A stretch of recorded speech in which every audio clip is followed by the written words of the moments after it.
Senhor possa, Senhor Jesus, nesta hora, derramar sobre ela toda a unção, toda a autoridade para falar em teu nome. Ó Maria Santíssima, nós queremos que a Senhora possa estar também conosco nesse instante. Clamamos a tua presença e a tua intercessão nesse momento. Ave Maria.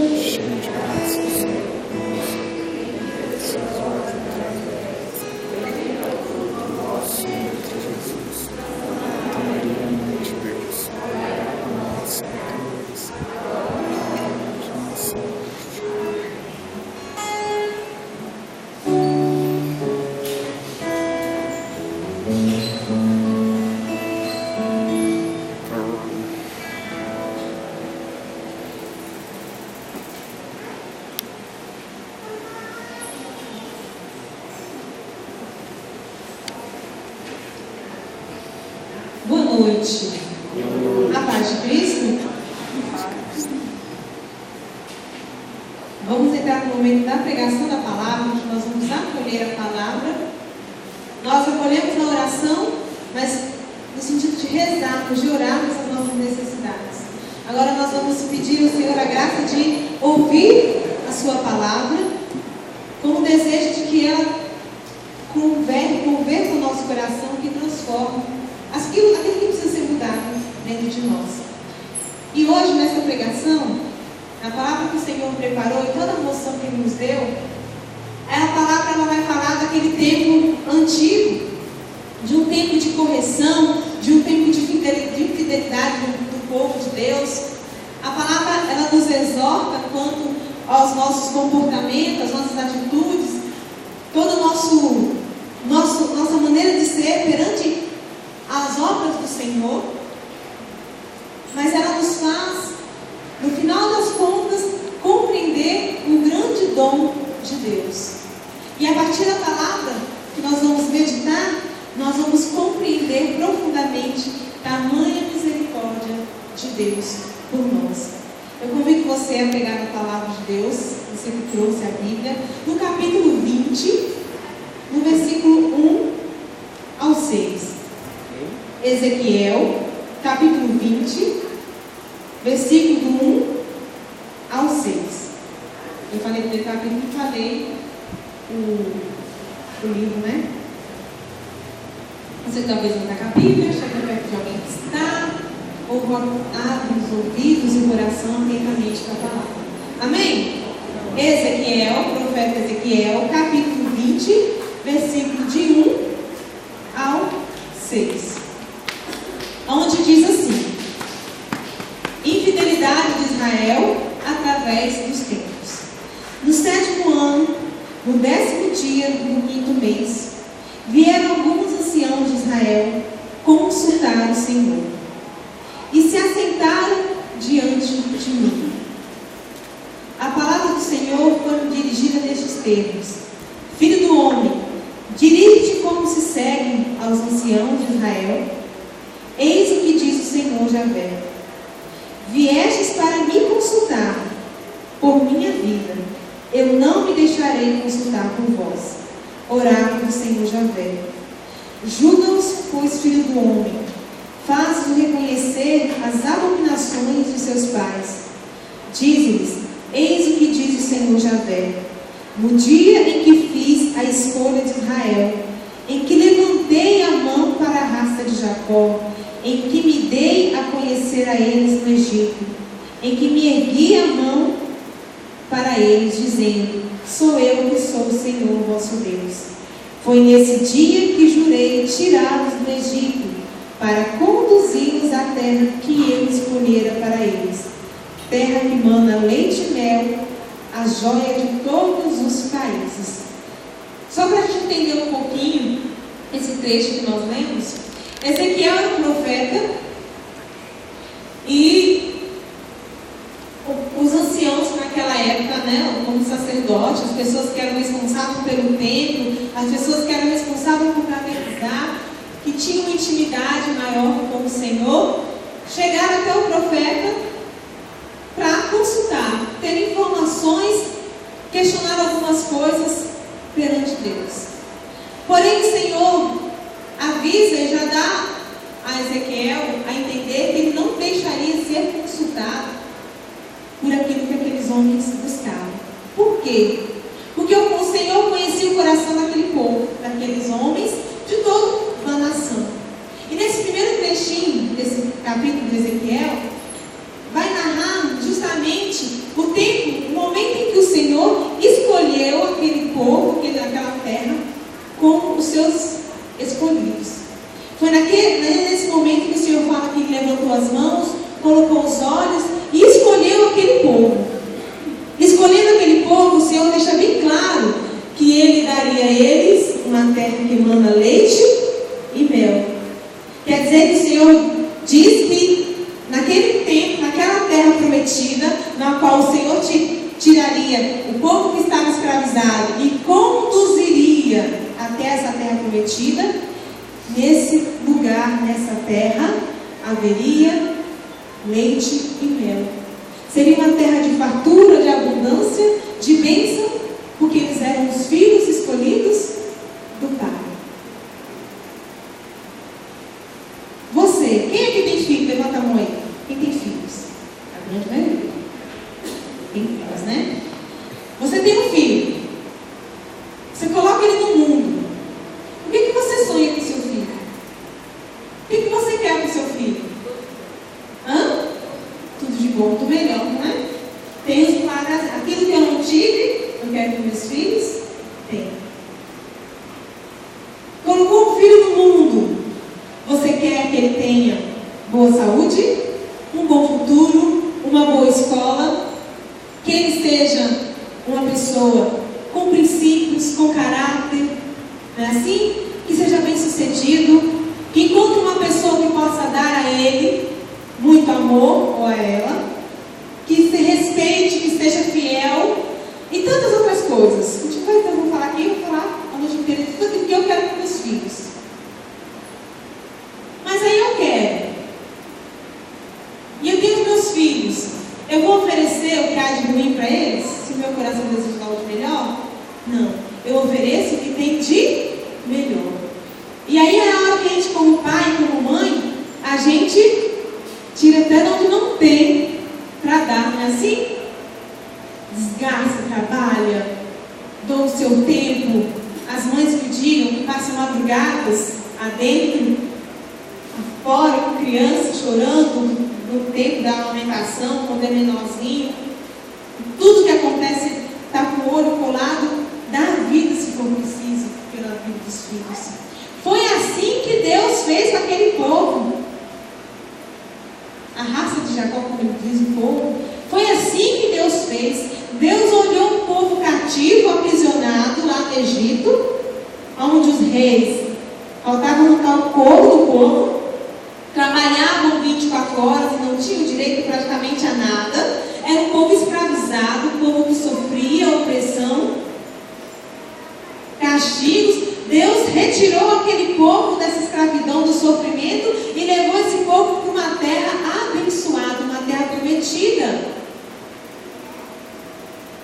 E quando o povo chegou nessa terra prometida, o que o povo fez? O que o povo fez? Murmurar.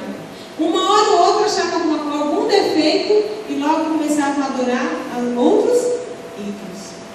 Passou-se uma geração, um tempo, e aqueles mais, dos 20, 30, chegaram aos 50, 60, 70, 100, colocando, morreu. Mas deixaram seus filhos, os netos, os bisnetos, e a geração então continuava. Não é assim que fala? A raça de Jacó, porque são os descendentes, os filhos, e assim vai. Quando Ezequiel fala aqui, ele está falando justamente de uma geração, de uma descendência daquele povo que saiu com Moisés da terra do Egito e foi para a terra prometida. Eram os netos, bisnetos daquele povo daquele tempo. E aí o Senhor vai falar que em um certo tempo, quando essa geração chegou a uma certa maturidade, o Senhor vai falar com eles que vocês não cometam os mesmos pecados que os seus pais cometeram, que vocês não ajam como seus pais agiram, que vocês não vão adorar, murmurar, idolatrar ídolos que não podem te dar as bênçãos, porque sou eu, Senhor. Não cometam cometam os mesmos erros que os seus pais, os seus antepassados cometeram. Mas não passava muito tempo, o povo murmurava, o povo pecava, o povo se virava contra Deus, e aí na hora da tortura, na hora do tempo difícil, na hora que faltava a colheita, o povo lembrava de quem? De Deus. E aí voltava. Aí os anciãos iam lá pedir socorro aos profetas. Converse com Deus aí. Pede para ele olhar, nosso lado está ruim para nós aqui. E Deus então estende a sua mão com as bênçãos, perdoa o povo e vem uma nova geração. Não cometa os erros de outrora. E no tempo passando, a geração comete os mesmos erros, ou piores. Eu sou mãe, você que tem aí talvez irmão que sabe como é que é a situação hoje. Você vê o seu filho agindo errado. Você corrige o seu filho com amor. Corrige, fica melhor. Daqui a pouco o seu filho faz tudo de novo. Você torna a corrigir, torna a amar, torna a perdoar. Daqui a pouco acontece de novo. Você torna a amar, torna a perdoar. Chega um tempo que você chega lá no conselho tutelar, não dou conselho não. Vim entregar para o conselho tutelar, não dou mais conta. É desse jeito. Você perdoa o conselho tutelar, depois fala, não aguento mais. Pode ficar com vocês. Sabia que é assim? É assim que acontece. Olhando para a nossa realidade de hoje, para os filhos atuais de hoje. Quando eu falo filhos, é na geração, né, que a gente tem dos descendentes, né? Eu sou parte dessa descendência. Só para ter um exemplo. A minha família quase toda era alcoólatra. Tem 3 tios que morreram de cirrose. Então você percebe que é algo de geração em geração, não é isso? E tem ainda hoje que fala, só Deus não levou ainda por pura misericórdia, que ele bebe da hora que ele levou para a vida dele. Ele tem 10 filhos. Esse tipo, 10 filhos. Desses 10 filhos, 3 desandaram. Pô, um está preso aqui na onde, outro está lá fazendo albergue de outra. 3 dos 10, louvado seja Deus, 7 ligou. Deus olha para esse povo e fala, meus filhos, não seguem o caminho do Pai, porque você viu o futuro, está aí, ó. Não dá conta nem de trabalhar, perdeu a vida, e os filhos vai e acaba andando nos caminhos tortuosos. E Deus olha, o coração dói, não dói? O coração de Deus, se a gente que é pai e mãe também não dói? Se vê o filho assim? Hoje, olhando a realidade do mundo hoje, não está um mundo difícil de se viver? Tá ou não tá? Ou tá fácil para você? Porque no mundo que eu vivo está difícil. Se liga jornal, depende do canal, o que você vê? Violência. E agora, de uma maneira mais interessante ainda, quase todas as notícias têm um adolescente envolvido, não é assim? A notícia do momento, a notícia do momento que está fazendo sucesso agora é a adolescente, não é isso? É o povo está brigando aí para diminuir a idade, a minoridade penal. Não vai resolver nada, só vai criar mais problema. Vai sofrer. No jornal é só isso. Na rua também não está fácil, não é isso? É um que assalta aqui, um está roubando ali, é um que você conhece ali que está viciado. E outras coisas, mas que eu não vou entrar no detalhe, né? Porque senão não posso, até porque são profissionais. Enfim, não está fácil viver.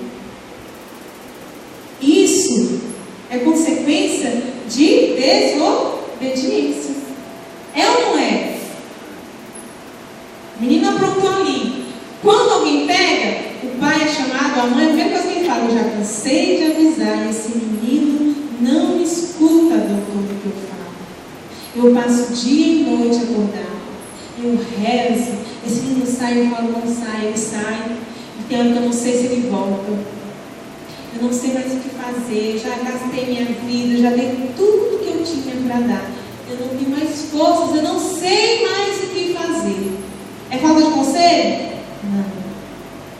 Os tempos são maus. Para entender, esse povo que foi consultar Deus estava do mesmo jeito. Aí o que Deus pensou? Cansei. Vou entregar. Não pude nem para o delegado, nem para o juiz. Não, Ezequiel. Pode mandar voltar. Só que o coração de Deus, a própria essência de Deus, a palavra vai dizer que Deus é...